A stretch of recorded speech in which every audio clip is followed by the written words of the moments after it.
Hi, I'm Lauren Edmonds, and this is the Lauren Edmonds Podcast. I'm talking all things education and parenting for children in the primary school years, but specifically for remedial and special needs children.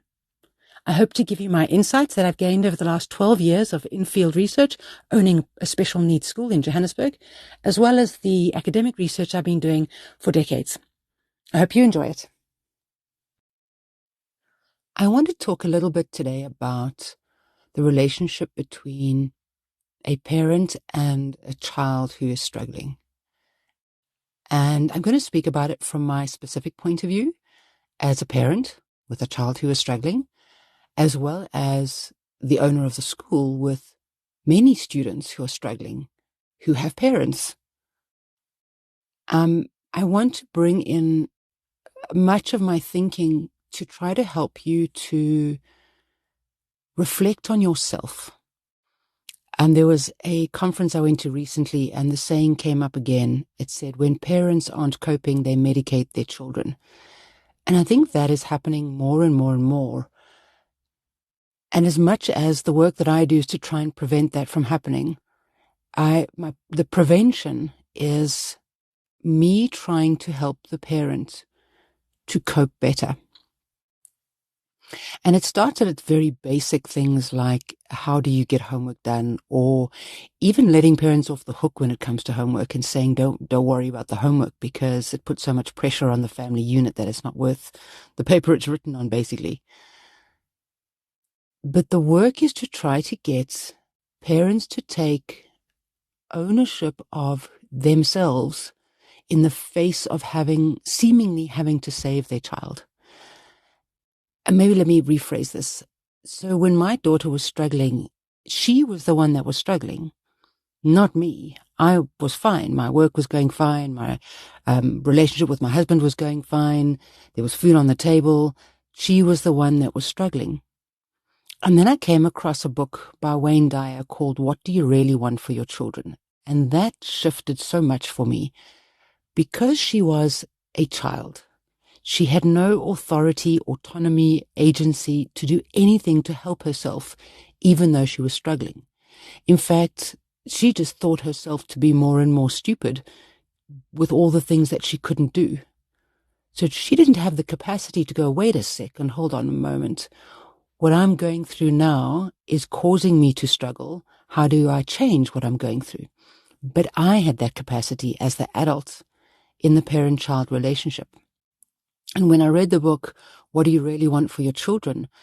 Every single word in there was not what your child should be doing differently at all. There wasn't a word of that. It was all about what you should be doing as a parent if you really want your child to be happy and healthy and have good relationships and be strong in the world. And I began to read the book quite seriously, underlining everything I could find that was important. And I used it as a checklist to see, am I like this? Am I not like this? What could I change? And it was a big book with lots of things. So I decided to change one thing every week or two. And I would really focus on how I was currently doing it, what I could slightly change in maybe my words or slightly change in my routine that after a week or two would slowly become automatic and then would just become the way we do things around here. And that always reminded me of the story, that kind of a fabled story where the daughter is watching the mom cook the roast turkey. I think it's an American story about Thanksgiving. And the mom cuts off the ends of the turkey before she puts it in the tray in the oven. And the daughter goes, Mom, why are you doing that? And the mom goes, well, because my mom did it. And of course they go and ask her mom, and because her mom did it. And the final answer is, well, because when I was making turkey back in the day when my oven wasn't big enough. And I love that story because it really resonates and it really makes us focus on why are we doing the things that we're doing? And we have an opportunity to change it, not add on. I think today's society, or at least from a parenting point of view, we feel like we need to constantly add things on, go to another appointment, see another doctor, add another piece of homework, do extra reading. It's just sort of this compounding effect when actually what it should be is sitting back and going, oh, when I say this to my child when they come home after school, maybe I could say something different. instead of saying, how was your day? And they say, fine. Perhaps I could say, the lunch I gave you today, what part did you eat first? Perhaps I could do that. And with each change that we make, we get to see how it changes the whole microcosm, the connection, the family units, and then the child as an outcome. I'm talking about this specifically today because I'm reading, again, Richard Rohr's book, Breathing Underwater, where he talks about spirituality and the 12 steps of AA. And I've gotten again to the part where he talks about codependency. And he says that the founder of AA, Bill W., he created a whole program around the codependents that are around alcoholics. And the work that I've done with trauma, I see this a lot, where the enablers are often the people in our environments that love us the most. They don't want us to be hurt. And so they give us more of what we want so that we are happy. And in fact, it's the very thing that's killing us. And I've spoken to many traumatologists who talk about a person who has gotten clean from drugs, for instance, and they go home for a weekend.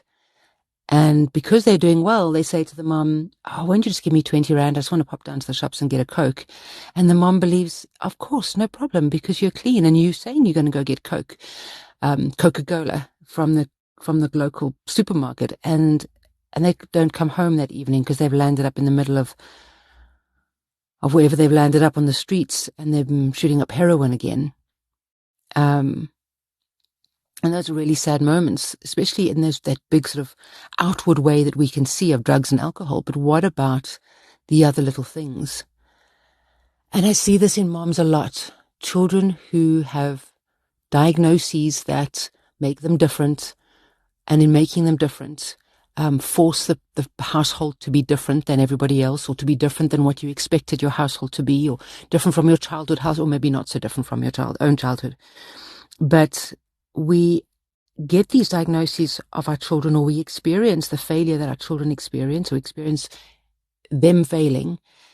And we get so hooked into it because we need to be part of the healing process, that we become codependent in their difficulty. And when those children start to heal and move out of the difficulty, the parent is often the one keeping the child back.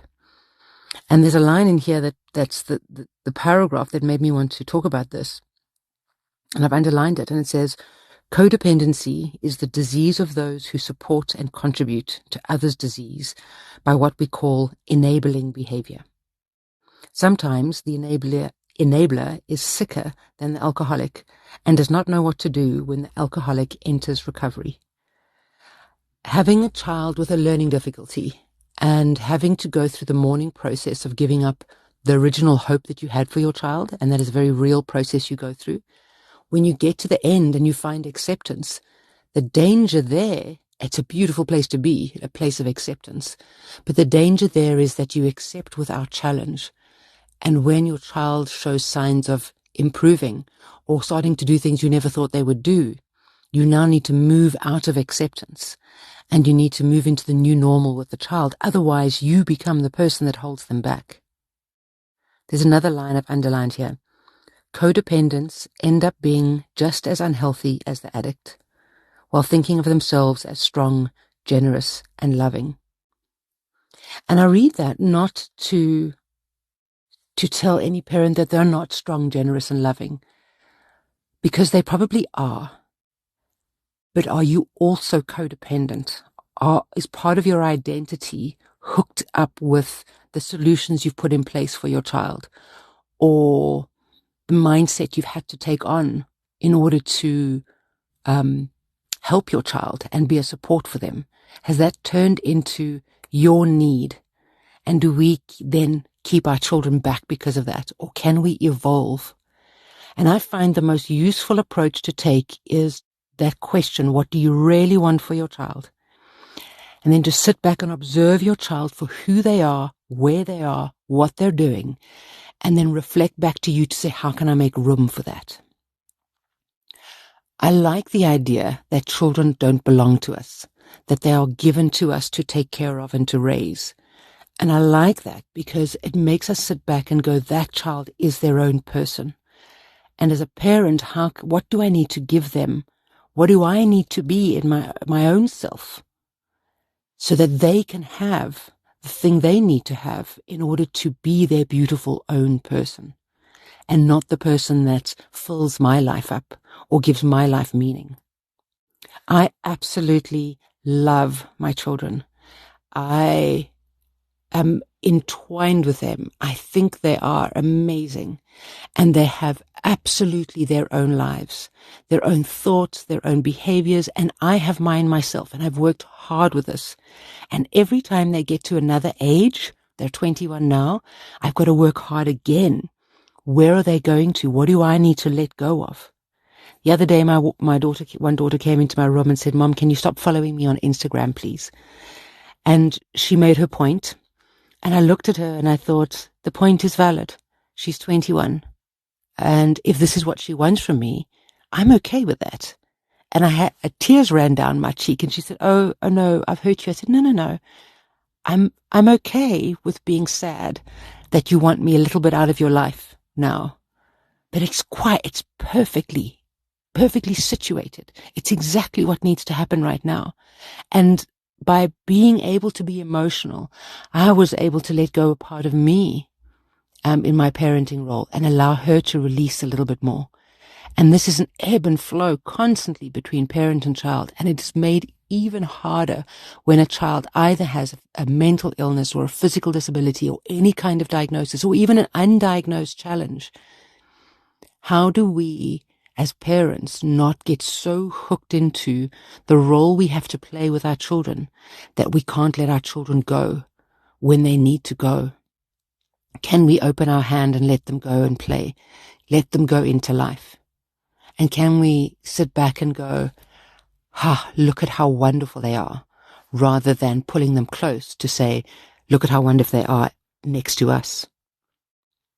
I think that's a powerful thing, and it takes a lot of work, and it takes constant work, and we need to catch ourselves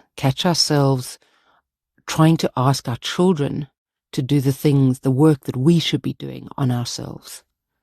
I hope that has been enlightening in some way and helpful for you, because that way of thinking has really been helpful for me as a parent through the years.